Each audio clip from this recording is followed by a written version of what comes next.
moment.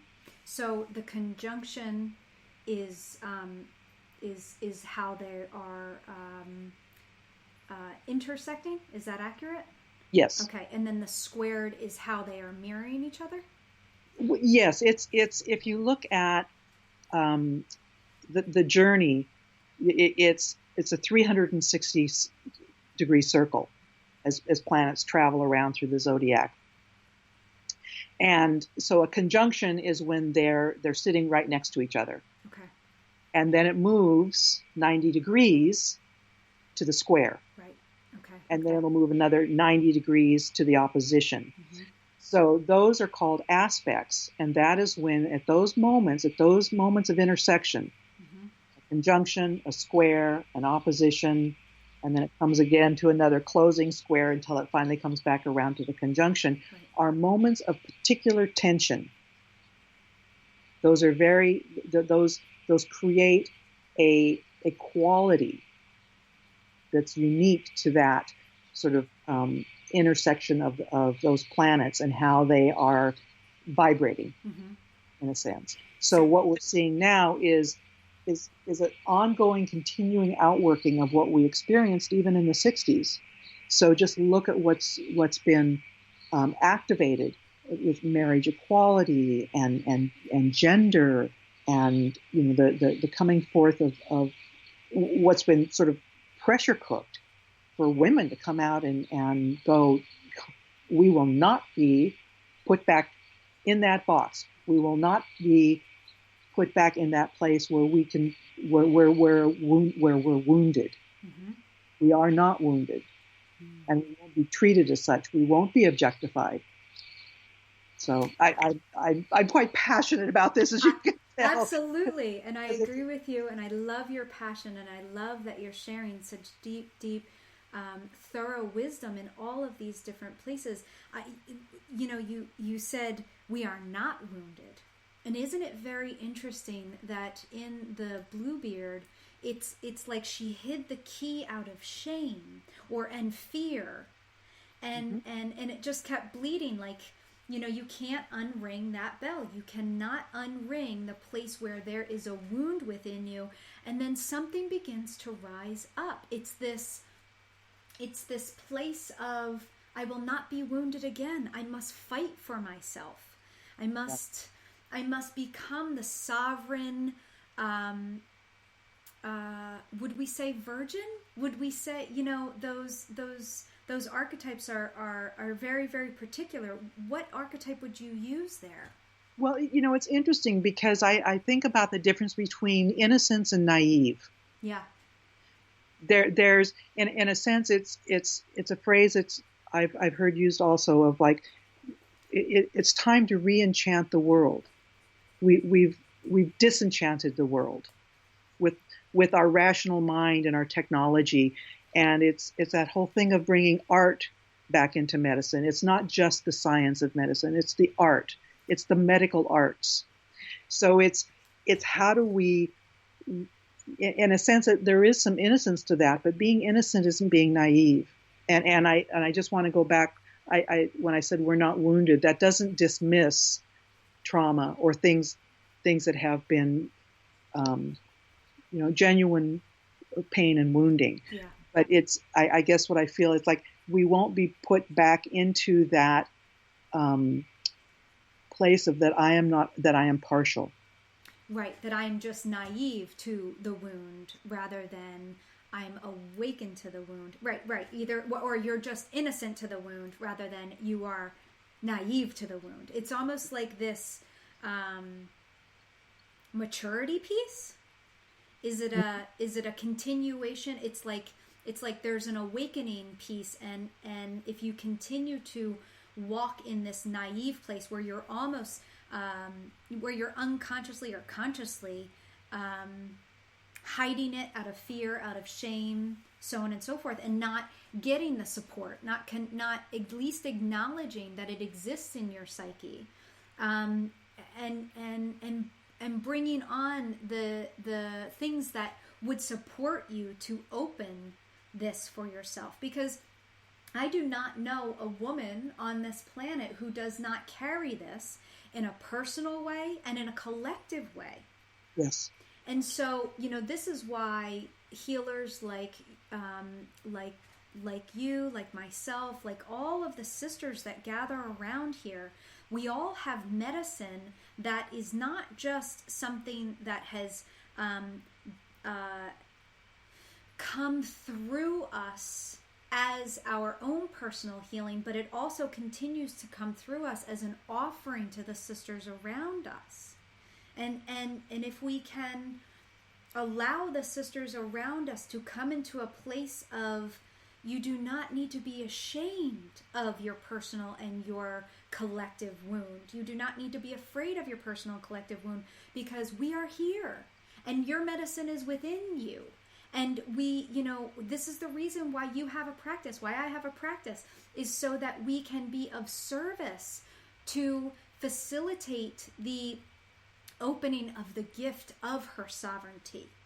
So that Right. She's not just trying to hide that key anymore. She's not just trying to hide herself out of shame, resentment, guilt. And, that can build up in a woman like poison. Right. Absolute That somehow I'm inherently flawed. Right. And I think, and what you're saying too, Erica, I mean, it takes strength and courage. Yeah. It's and I think of anything in these times, it's like, this is not a time to be self-effacing, or who do I think I am, or I'm not prepared. That's something I've like sort of been personally observing. It's like for myself to go, you know what, this might just be, I'm uncomfortable, and so what? I need to step into what it is I do, and be okay with sometimes feeling uncomfortable, coming out from behind. That I feel like the part of the message today is to really bring our authentic selves forward. And, so many of the women who are listening to this, they are themselves healers, medicine women. And so, your very, very real, vulnerable honesty of, where we really can be so, is the word self-deprecating appropriate? I feel like it is, where we just kind of discredit,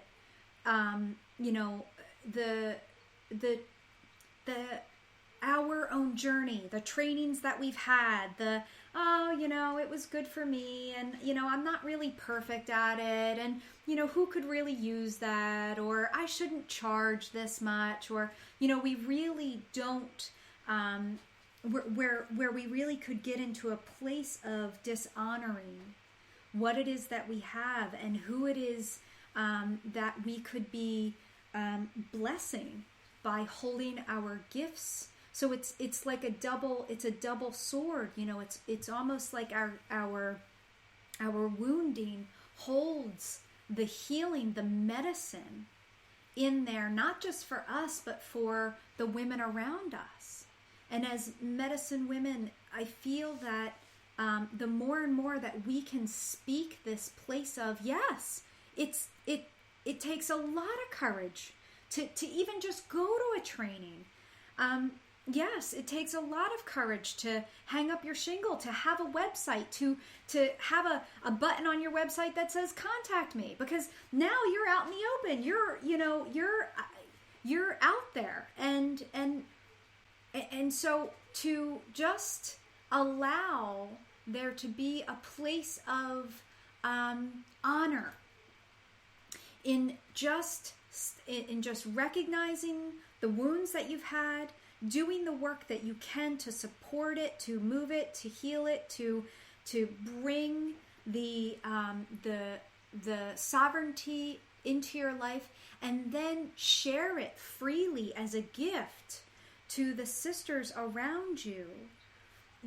There is a spreading of wings that truly needs to happen here. And the more that we allow ourselves to do it, the more that we support our sisters in doing it, the less that we compare ourselves with other women, and that competition, that, the wound just gets deeper and deeper and more, festered with yuck, the more that we can say, no, we're not going to do that anymore, the more I feel that we'll have the opportunity to grow and to really, really join together. So I wonder if we can move this into the work you. Okay, so it was this past August that you had come home from. Was it your second year with Dr. Estes? Yes. And 10 days later, you fell? Yes. Well, and the beauty of it was I was out hiking in the local area here where they have some wonderful hiking trails. And I was actually trying to be very careful because there had been some heavy rains. And so there was a lot of rocks that had gotten exposed on the trail. And I was like, you need to be careful you don't trip and hurt yourself. So I stepped up onto the side of the trail where it was flat dirt, thinking that would be a wise thing to do. And the dirt gave away and down I went and broke my wrist. The foundation. Yep. Gave way. And isn't it very interesting that, we began this conversation with Dr. Conforti's work looking at the landscape and the truth of the landscape. Mm-hmm. It's beautiful. Okay, and so you were studying the Handless Maiden. You when we were speaking earlier, the Handless Maiden with Dr. Estes. Can you walk us through what exactly that do we call it myth? Do we call it story? Fairy tale? It's a fairy tale. Fairy tale. Thank you. Go ahead. Well, we spent the most time with that one, and it was interesting because I was like, no, do I really resonate with this one? I don't know. I really enjoyed it. And then to come home 10 days later and break my wrist. Give us a little background. Give us the short synopsis of the Handless Maiden. So the Handless Maiden is a man and his wife with their daughter, and they have he has like a large orchard, and the daughter is out working behind the orchard or whatever, and there's this man who comes, the dark man, or the devil, or however you want to call whatever you want to call him, and offers them lots and lots of money that he's going to buy their land and anything that's on it. And the father is like, oh, yes, yes, yes, and sells it. And the wife is like, what are you doing? What are you doing? Our daughter is out working in the orchard. So he just sold his daughter. So it was this thing of again, being fooled for the riches and not realizing what you were really giving away. And and the maiden has no hands. And so it's her journey and how she gets away and where she goes and how she, in a sense, through her accepting her handicap, her disability, that in a sense that she becomes healed, that she wanders, she runs away because she doesn't want to be sold off, and accepts her plight and goes through, she goes through her journey. She goes on her heroine's journey, essentially. Mm-hmm. And when she is, she's, as in many fairy tales, she's healed and she marries a king and they have a child together. And so there's just, and for me, what was interesting was part of it, when the maiden who has now become queen has the child, her husband has to go off to oversee lands that are at war. And so a messenger is taking messages back and forth between the queen and king because he wants to know about his child.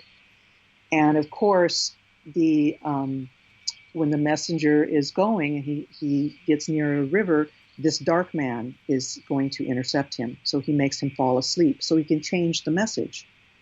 So the king is getting false information and doesn't understand what's really going on. So Dr. Estes brought me up front to sit up front to do a little interactive gestalt thing. I would be the messenger and I would be the interviewer, trying to understand why this messenger kept falling asleep. And I would go back and forth between the two chairs,